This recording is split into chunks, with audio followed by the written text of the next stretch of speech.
What's going on, guys? Welcome to Everything Always. My name's Michael Roman. You know, with the Marvel Phase 4 slate getting pushed back 6 months and then an entire year, and with anticipation now as high as it is for just the first couple of Disney Plus TV shows, we've sort of gotten away from looking towards the future, the promise of all of the new teams to come, and the plans that Disney had for Marvel Studios to release 4 movies and adjacent TV shows every year. And on top of that, the recent reports of the contraction of the film division underneath Disney directly impacting Marvel Studios, and of course the other reports that that same film division were now aimed at video on demand and Disney Plus. Questions surrounding what would happen in the future of Marvel Studios and a Marvel Phase 5 slate if there would ever be one. But the promise of a huge team could bring everything back, affecting the bottom line tremendously, something like an Avengers, an X-Men, or should we say the Fantastic Four. And to add on top of our recent report earlier in the week that they could be under production, we now know for sure a bombshell released and confirming that Fantastic Four are moving along nicely over at the MCU, and we can even start to speculate when we can expect this film to be released. We're going to break down where this is coming from, what it means for the first family in the Marvel Cinematic Universe, and how the very likely release date ties as much to the moving of the Phase 4 slate as it does to the films we already know we're getting in 2022. We're going to break it all down, but first, if you could grab the subscribe button. We're still giving away this insane 1/4 scale Beta Ray Bill and our third and final Infinity Saga box set. If you want to be entered to win, all you have to do, hit the subscribe button, then leave a comment down below, and if you want, stick around at the end of the video. We'll get into all the giveaway stuff again there. So as I mentioned in the prologue, in a video we posted earlier this week, in case you missed it, we will link it at the end of this video. Charles Murphy, an industry insider over at Murphy's Multiverse, was able to confirm that the originally speculated Solve Everything LLC was indeed a Marvel Studios property. We weren't sure yet. We had speculated a ton, but it was confirmed, and since that name ties directly to a very famous Fantastic Four run, the logic would follow that they must be in some various form of pre-production. But just because you formed an LLC doesn't mean the ball has started rolling yet. Well, we got another update from Production Weekly. If you're not familiar with this publication, it's not exactly a Hollywood trade the way that it sounds. It's actually a subscription-based service for industry professionals in order for them to keep up with what's going on in the industry. And literally, this could be anyone in front of or behind the camera. Actors, stuntmen, people who want to be assistant directors, hold cameras. That's why this is going to be up to date and current. It's for those people to find work. That's also why they can charge a subscription fee for it. Now you'll notice here clearly listed Doctor Strange in the Multiverse of Madness, working title Stellar Vortex, and below that the Disney Plus series Miss Marvel with the working title Jersey, which we know started filming just a couple of days ago last week. But what we didn't know, and clearly listed here to the left, Fantastic Four.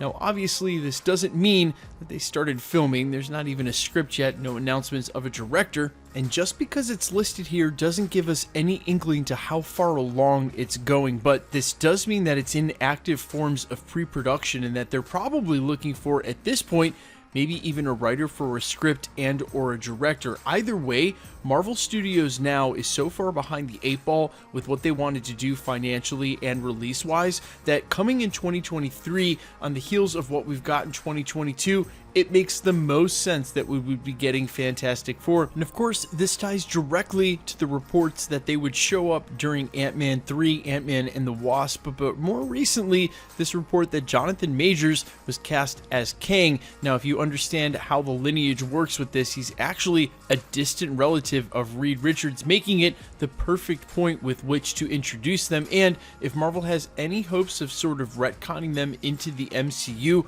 or saying that they've been around for a while, it seems as though the microverse may be the perfect place to do that. But look, all speculation aside, because those theories have been enumerated and articulated many times before, we've even got a couple of industry insiders who have indicated the same. Just approaching this logically, what makes the most sense from the bottom line, if you are going to downsize your film division, if you're going to aim your media now more at video on demand and premiere access, the things that are going to make it to the silver screen are the things that are sure to draw the biggest box office and move that bottom line when they finally do that. That's the only thing that's going to justify these enormous blockbuster 150 million plus budgets.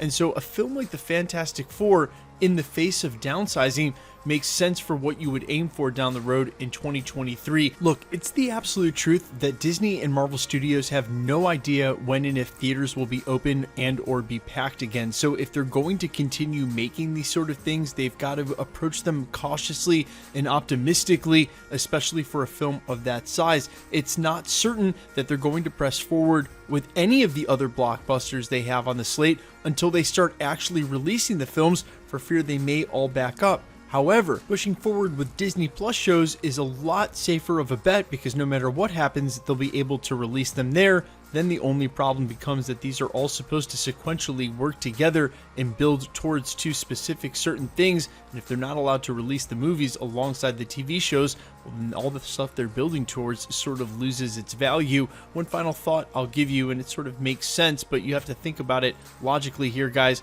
If they're only going to put out one movie in 2023, if they're only going to work towards one more film while they sort of wait to get the rest of the Phase 4 slate going again, and of course this doesn't work for Guardians of the Galaxy 3 because we already know it's coming, then Fantastic Four is it, because eventually there will be another San Diego Comic-Con. It may not ever be as big as the Phase 4 slate that we got. We may never see a Phase 5 or a Phase 6. They may play it close to the vest and only announce a couple films at the time, or maybe just one, in which case you want it to be your biggest headlining film. It makes sense for Marvel now, as far as films are concerned, to move all of their eggs specifically into that basket, so that whenever theaters are safe again, when they can truly have that comeback, they have that movie ready to go.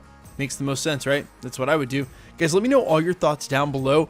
Would you rather see Avengers 5 or Fantastic Four or X-Men? Of the three films, the major teams that Marvel could bring to save their bottom line, again, this is down the road, 3-4 years from now when it's safe, hopefully not that long.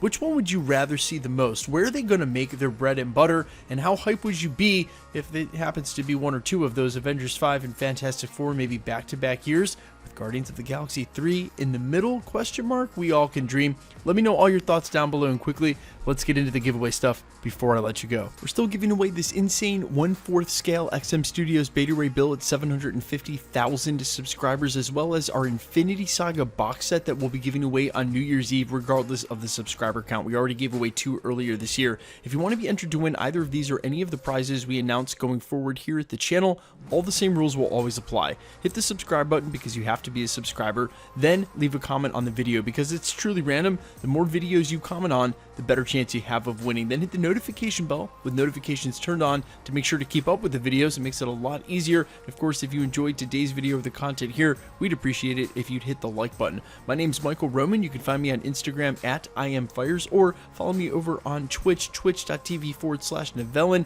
There's links down in the description to both. Thanks for checking out the channel, guys, and stick around. We'll be posting again real soon.